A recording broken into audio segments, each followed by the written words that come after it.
So thanks very much to the organizers. It's a great pleasure to be here, and I'm very happy to talk about my research, or just give you a bit of a sampling of some of the research I'm doing, which is related to culture. So today, there's going to be a lot of discussion about culture, and there's actually going to be, I think, a lot of discussion about what we already know about culture within the economics field. So just I want to quickly define what we think of as culture. So I think of these as the morals, values, beliefs that people hold, which are deeply held, and they're often transmitted from one generation to the next, so from parents to children, but then also across individuals, okay? And so these are things like moral frameworks, how we think of the world. Religion can be think of as a cultural trait. And so research has been emerging. I'm not going to talk about this, but I think others will. Showing that there are important cross-cultural differences or differences across cultures in these deeply held values. Okay, and so this is maybe not surprising. We'll look at some of the evidence. And the other piece of evidence, which is number 2 on the slide, is, well, that these just aren't random, that they actually evolved through a systematic evolutionary framework. Okay, so the different cultural values, beliefs that people hold can be traced back to historical ancestral experiences. Okay, so I won't talk about that, but I think others are going to talk about that today. And the other thing is, well, culture, values, beliefs matter for things that economists care about, matter for economic development, for economic growth. Okay, again, others are going to talk about this, I believe, and I won't talk about this. So what am I going to talk about? Well, I'm going to ask a simple question, which I think is particularly relevant for development economists. Is it really necessary to understand culture if all I want to do as a development economist or a practitioner is just improve the world? Okay, so if I just want to go out, engage in policy that helps to better the world, why do I need to think about culture or the history that led to a certain culture in different societies? Okay, and so that's a completely valid question, right? There's a lot of people that this is their goal, and I'll argue yes. And this is basically what the talk is going to be about. So even if you just want to move forward, there's value in looking at the past or thinking about culture, the cultural differences we observe around the world today, and where they came from. Okay. So I'm going to do this with 3 examples. Okay, so this is just, it's not going to be a comprehensive overview, and I'm just going to give you a bit of a dabbling of some of the research I know and am currently involved in. Some of these are going to be published already. Some are just very initial investigations.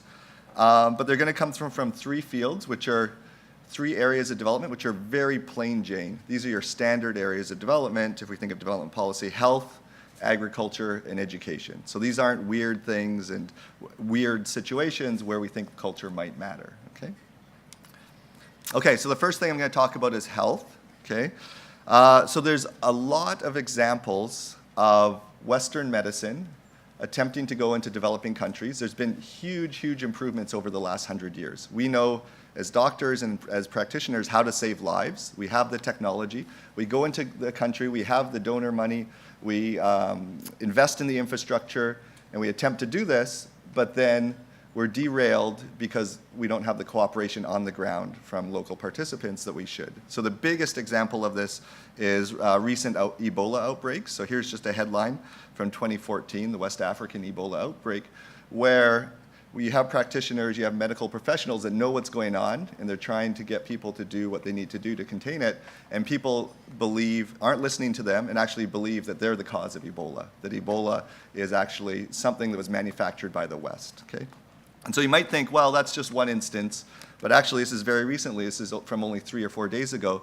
There's been a recent Ebola outbreak in the eastern DRC, and the exact same thing happens, actually even much more extreme. So here, a number of Red Cross workers have been attacked and kind of brutally injured.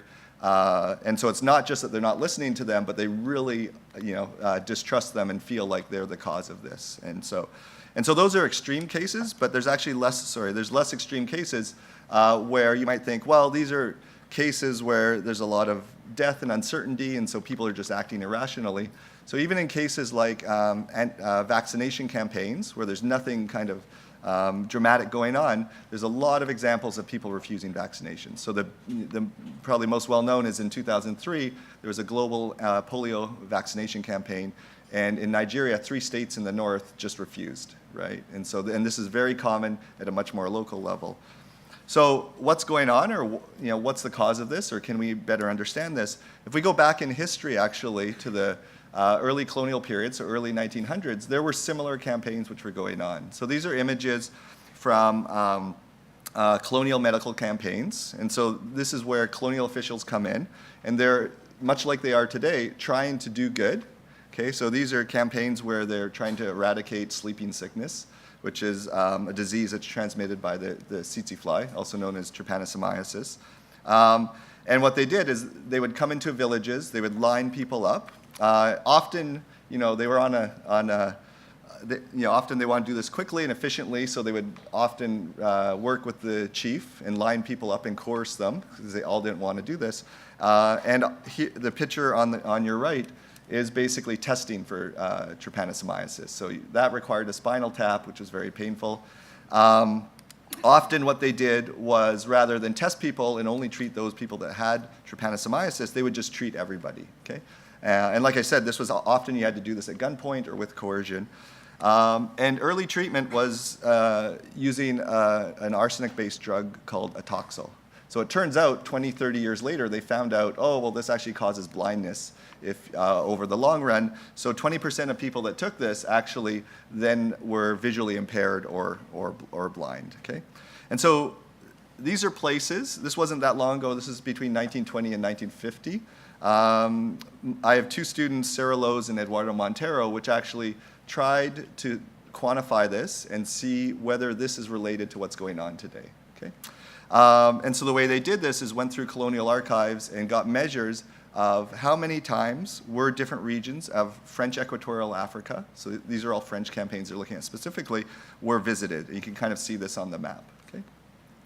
So then what you can do is also line this up with the success of different health projects today. So the World Bank has data where they give grades to different projects, World Bank projects, and those are the dots. The location of those projects are the dots on the map as well.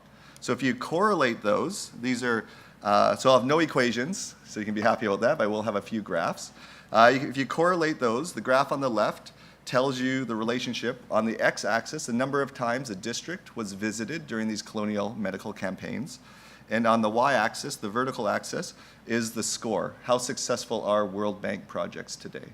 And so you see this negative relationship, World Bank health projects. You see this negative relationship, the more a location was visited by these colonial medical campaigns, the less successful World Bank health projects are today.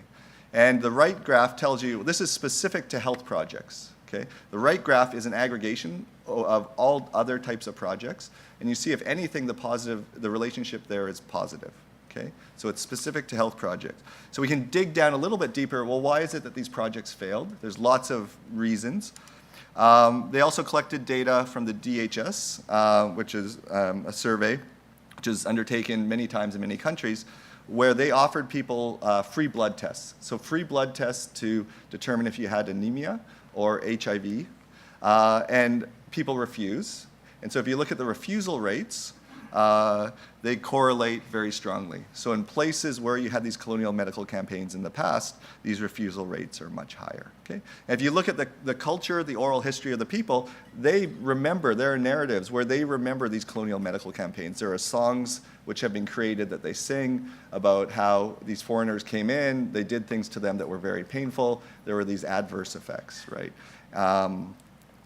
So this tells you, and this is blood refusal rates across all countries for which they could get data. Okay?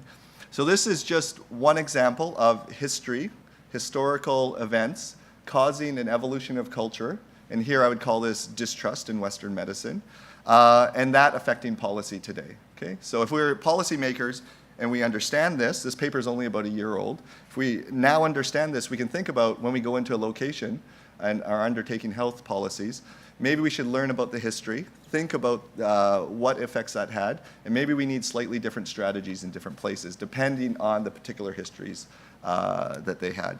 The other thing I think this thing tells you, this incidence tells you, is, well, there are actually long-run potential externalities to development projects that aren't kind of run in the best way. So we could run them very efficiently so we achieve our targets today, but what's that doing for the future, or for future people that come in, okay? And you might think, well,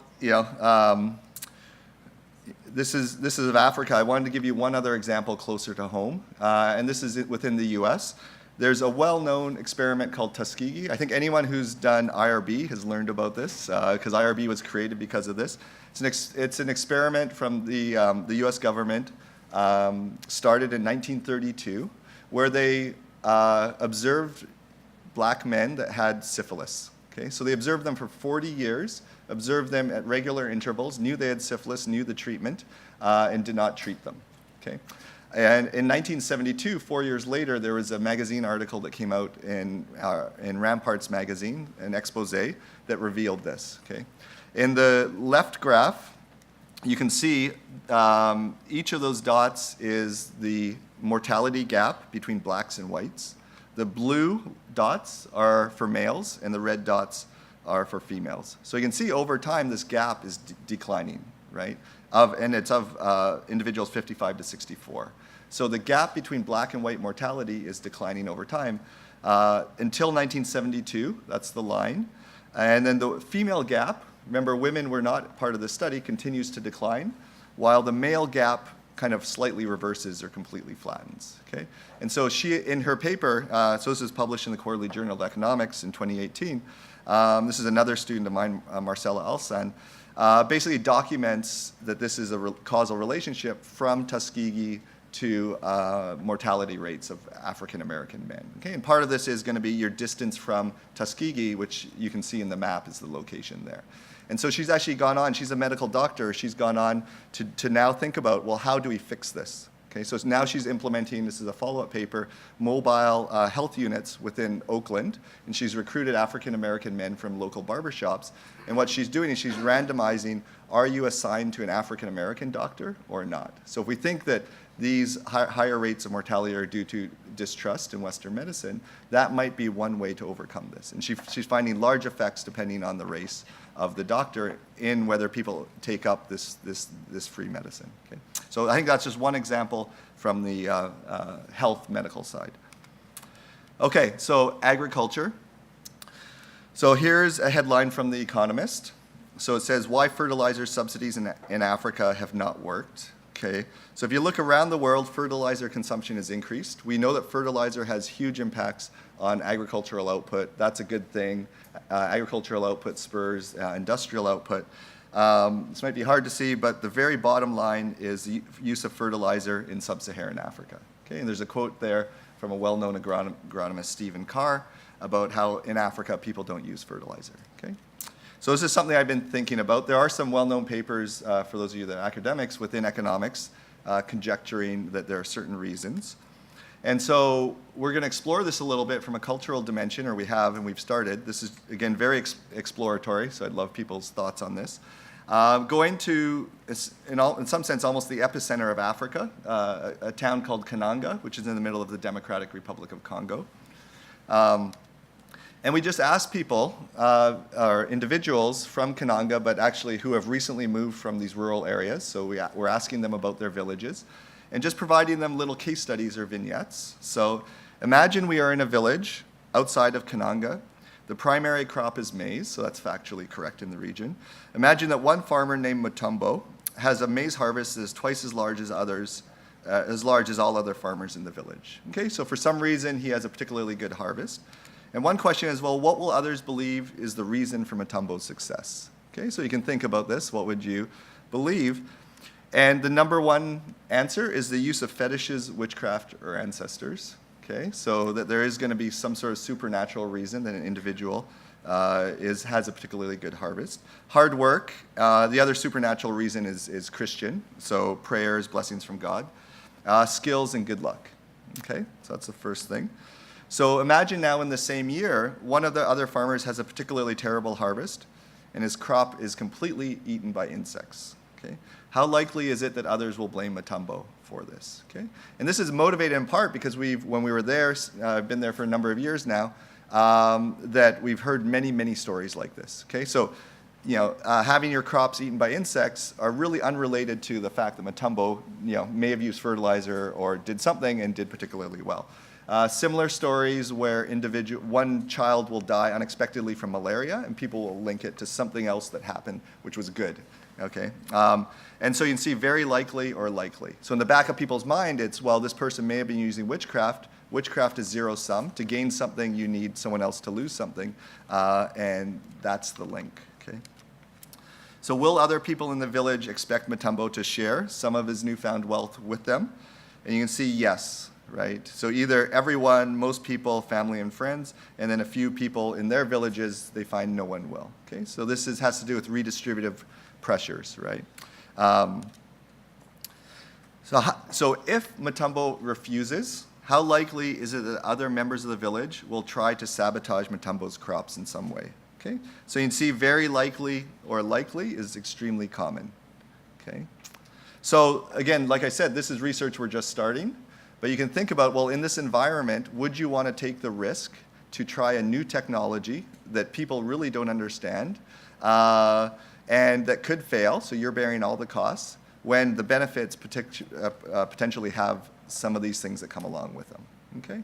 And so this is something in the research that's been done on why people don't take up these technologies hasn't been thought of, okay? So there are other answers like, oh, well, people in developing countries aren't patient enough, and that explains it, okay? So from my own experience, people in developing countries, they're much more entrepreneurial, much more patient, are able to survive at this very low level of income, so I don't think it's some fault along those lines, some behavioral glitch.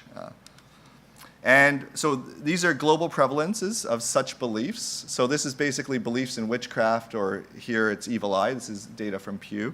So you can see the Democratic Republic of Congo right there in the middle of Africa. This isn't the most extreme case in terms of prevalence of such beliefs. Okay, so I think this is pretty representative. What we're finding here in initial research is pretty representative of Africa as a whole. And the other thing you can see is it is true that for Africa, these beliefs seem to be stronger. We're missing data for a lot of countries. But they also exist in other parts of the world. Okay? And so I don't think that we've really understood the importance of such beliefs, which are common and which are real, for policy, and here in this case, agricultural policy. Okay? So the last example, and then I'll conclude, is school construction in Indonesia. So again, a very standard plain Jane development policy.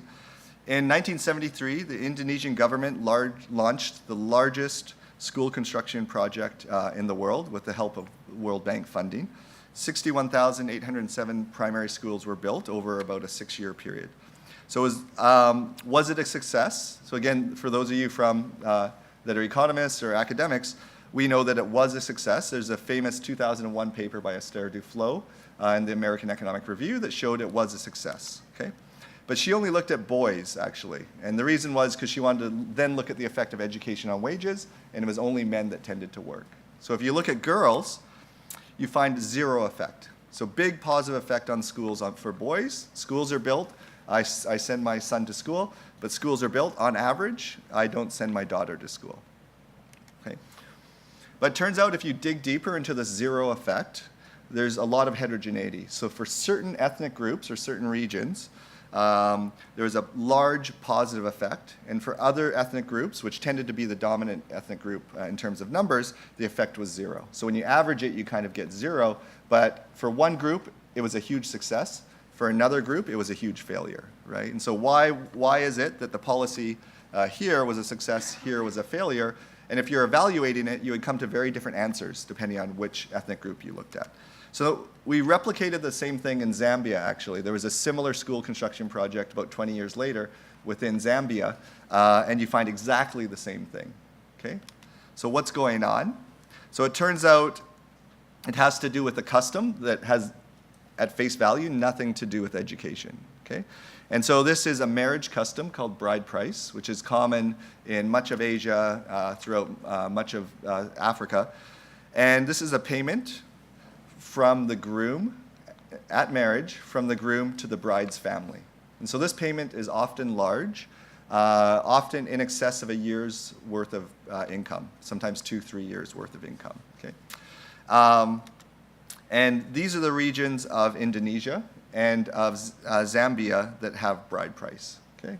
And this is just fraction of population that traditionally practices bride price in each location, okay? So it turns out those dark red locations are the locations where the school construction projects were successful at sending daughters to school, So why would that be? So if you ask people, what's the number one determinant of whether your daughter gets a higher bride price versus a lower bride price in marriage? And these are survey data from about 1,500 people in Zambia. This is just their perceptions. Education is the number one determinant, okay? So if a daughter is educated, her bride price is going to be higher. So we can actually collect data, we did collect data in the paper, and run regressions on the amount of bride price received by parents at marriage and the education of the daughter, and you find huge effects. So if a daughter completes primary school, the amount of bride price you get doubles. Once she completes secondary school, it doubles again. Completes college, it doubles a third time, right? And remember, these are things like a year's worth of income. So there's a huge differences. So if parents are thinking about, should I send my daughter to school, right? In certain societies, there is no bride price, okay? And they make that calculation or make that decision. In other societies, there is a bride price, and so there is a monetary incentive. Well, if I do send her to primary school, to secondary school, a few years down the line, I'm going to get an extra $1,000 or an extra, which is a big amount in these settings, okay? And so in this paper, we kind of really got into the nitty-gritty in terms of the theory and the empirics to show that the story I just told you in words actually checks out in reality and checks out theoretically or mathematically as well, okay? And if you don't believe these surveys or the regressions we ran, I think there's an even better piece of evidence. And this is an app that anyone can download right now. This is called the Lobola calculator. And this is, Lobola is the word for bride price in the southern part of Africa. So if you want to know how many cows you're worth if you were to get married, which I've done, I have it on my phone right now, you download this app and you start inputting information, okay? So like how good looking are you, how good of a cook are you, these sorts of things. And then one of the very first things that you put in is your education level, okay? So this is a little bit for fun. I think in reality, this app isn't used too intensively during negotiations, okay? So I think that's it. That's 3 examples. I think these are, again, 3 plain Jane examples in the policy world. And, well, just to go back, I should mention, I think it's obvious, but the implication here is, well, if you're building these schools in certain regions of the world, depending on the cultural trait, you might just need to build the school, that's it. People will send their daughters. In other places, you might need to do something more. Have scholarships, provide scholarships for uniforms, lunch meals, or meals, or something else to induce individuals. But at least thinking about those issues and thinking about what's the culture, what's the context of the society that I'm going into is important, okay? And I think all of these examples shared that in common, that if we know a tiny little bit about the society, either their cultural traits, the customs, the history, then we can design policy, or we at least will know where policy is more or less effective, and then we can design policy that takes that into account, okay? And I really do think that effective policy can do this, or needs to do this. And so I think right now, very, very much, we have a one-size-fits-all view of development. I think with this push for RCTs, there's kind of the view that, in theory, I don't even need to go to this developing country. I just randomize, and then the data comes in, and I'm sitting in Cambridge or New York, and then I can see what worked, what didn't work, and then scale up what works and not what doesn't work, right? So this is telling you, well, we can think a bit harder, actually learn about these societies, maybe get them involved into research and into our understanding, and do a lot better than the one-size-fits-all policies we have right now. So, okay, thank you.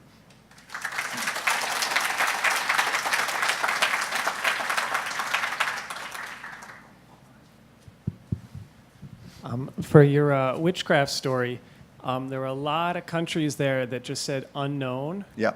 And I tried to look at just a couple of the ones in Europe, like in Russia. It seemed not too different from Africa.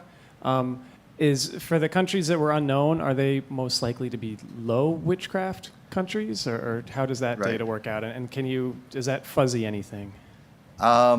So I think it's going to be both. So one, you saw Western Europe, I believe, was unknown, and Pew didn't go into there. But then there's a lot of African countries where it's just difficult to do the surveys or more costly. And so with limited budget, you're going to go to certain African countries like Kenya or Tanzania, which are easier to get into.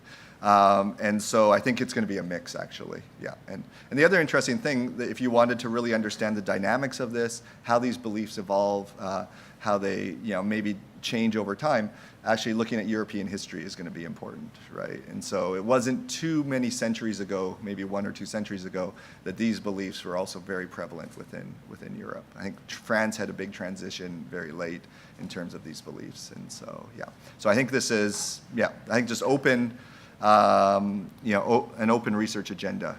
Within economics, religion, the importance of religion has, people are starting to really dig into this, but it's kind of forgotten that that's a religion as well. And we focus on, religions with high gods, Christianity, Islam, but there's a lot of other beliefs in the world, yeah. Thank you so much. Language. When we use the term witchcraft, Yeah. Are we referring to the pharmaceutical opioids that we use here in the United Yep. States? Yep. I'll leave it at that. Yep. No, I agree. So it's a little bit, it's tricky for someone doing research in this area because I think to convey what you're talking about very quickly, there are words we use in the West. But I very much agree with it's a continuum of beliefs. And, in some sense, those beliefs in that part of the world have been ignored, but there is a continuum and they're very similar to the beliefs that we have here. And that's part of understanding the psychology of human beings. And yeah, exactly, yeah. So I don't think it's anything, yeah. And I definitely hope I didn't come across as saying, and that's actually exactly opposite of my research, it's irrational, it's inferior, or these are things which have evolved and have benefits, and there is a logic, and yeah. I was wondering, the procedures that were done in the early 20th century, why were they done at gunpoint? And also, I was wondering if, with the recognition of the need to modify strategies in order to accommodate culture and history, what about basic communication? That here we have something to help for Ebola. What about, is that the effort to successfully communicate that we're not going, it's not at gunpoint, we're not going to give you poisonous drugs, and, to clearly,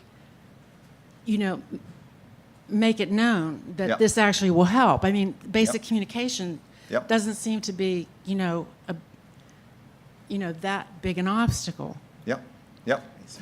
Yep. So why was it at gunpoint? I wasn't there, but you can conjecture. You come into a village. There's some people that don't want to. You're trying to get these done. They did many rounds per year, trying to get this done very quickly, and that's just the most efficient way, right? You need a bit of coercion, and so I think that was the justification. And then and also the justification is, we're trying to help them. We're trying to help them here, and we could take a few days, many days to explain. But I'm sure the justification was, can they really understand, and will that help? And but I agree with you completely that that's kind of what's missing for a lot of this, right? So if you might save money if you don't take extra days, maybe double the amount of days or budget that's required to communicate to people, to explain things to them. You might save 50%, but you're kind of potentially doing harm for those that come after you or for development projects in the long run. So I think communication's a big part of it. I'm working on a World Bank water project right now, and there's a limit in the amount of money we're allowed to spend on local, essentially enumerators or local people that help undertake the project. And those are exactly the types of people that you would want to help communicate. And so part of it's structural, that for some reason, you can't spend too much money on communication. It has to be spent on the product or these sorts of things. And I think there's,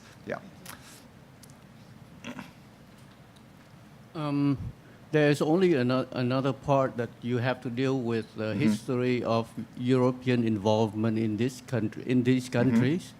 For example, Monsanto, who is trying to lobby Vietnam to use a new crop, and they show it very successful in some way. But people refuse it because Monsanto used Agent Orange in Vietnam in the past. So people wouldn't listen to it. Recently, Vietnam also the best country in production of agriculture, they refused the model that was lobbied by the U.S. in Vietnam during the war. Yep. Yeah. So I think there's lots of other more contemporary examples, definitely, of factors and influence from the outside, which affect development. Yeah. So I would agree. Oh, sorry. There's questions over here. Sorry. Could you say a little more about the Pew surveys? I'm familiar with like the World Values Surveys Yeah. as a way to look at some of these issues, but what can you do with these Pew surveys, and are there some comparative advantages of those two? bodies of data? So I think the Pew surveys are just a bit less systematic, and they're less publicly available. And so, but they do ask questions like this, which are, relevant and maybe or become more or less of interest in different points of time. And so, but they are harder to get. So a co-author was able to get his hands on this through another project, and I don't think they're free in general. And so, but they do have interesting data like this, which, and it will ask about attitudes about current events and and these sorts of things, which the World Values Survey won't. And so, okay, so I'll make sure I alternate now. Well, thank you for a fascinating talk. May I indulge myself in throwing you a broader question, kind of a curveball? As someone who's been persuaded by Easterly's argument that aid agencies and aid groups often do more harm than good by effectively allying themselves with dictators who choke the economy, the basic argument that only homegrown development in terms of markets can do good. I'm just worried, and then you mentioned the gunpoint thing, which of course is horrifying. I'm just wondering whether you are opening the door for more research of people who think, well, they're going to do good and plunge in. And does that bother you in any way to think in terms of the broader perspective that Easterly has given us about the possibility that aid people can do more harm than good? Right. That's a great question. I hope that I'm doing the exact opposite of what you're suggesting. So I think this would suggest, which is kind of, I think, how I approach research a bit more, is let's just go to a location and understand what's going on, right, as academics, rather than saying, oh, I'm going to try and fix, there's something that I know, or I know I have the answer, I'm going to try and fix things there. So let's just go and try and understand, and then once we're pretty, have an understanding, maybe there are little things we can do. But it's definitely a very different perspective than, I need to fix something, so let me just try and do this, do that, which can cause a lot of harm, right? And so I think this really opens the door for just research, which maybe is a more traditional type of development research, where let's just try and understand what's going on in developing countries, right? And let's involve them and more participatory if we think there's a little things we can do. But I agree a little bit that it's a strange perspective to take, that things are broken and only we can fix them, and often, I do agree we often do more harm than good. And so, Hi, very interesting. Back in the 80s and 90s, I did hundreds of evaluations of development projects around the world, and most of them, frankly, delivered about 10% of what they hoped to. right, yeah. But I came across one that was delivered about 10 times what the project document suggested it should, and they absolutely embraced the cultural issues that you've been describing. Yeah. And the idea that a tenth going from Washington down, or London down, or Paris down, and getting to a community-centric, really on the ground, what the local people want, Yeah. and doing a little bit of it, Yeah. and then more of it, and then more of it. Yeah. And the problem with the particular one that I'm referring to is when I wrote it up as a wonderful project, that was the end, because it had been a success. We didn't have to do any more, and they wanted to put the money in the projects that hadn't worked, Right. because they hadn't achieved the objectives yet. Yeah. I mean, it Yeah. was all the incentives were completely out of kilter Yeah. with what we really need. Yeah, no, I think that's a great example. And I think we do need more communication and about what works, why, and often the devil is in these contextual details, which often get glossed over, right? And so, so that's great. Thank you for sharing that. Okay, thank you.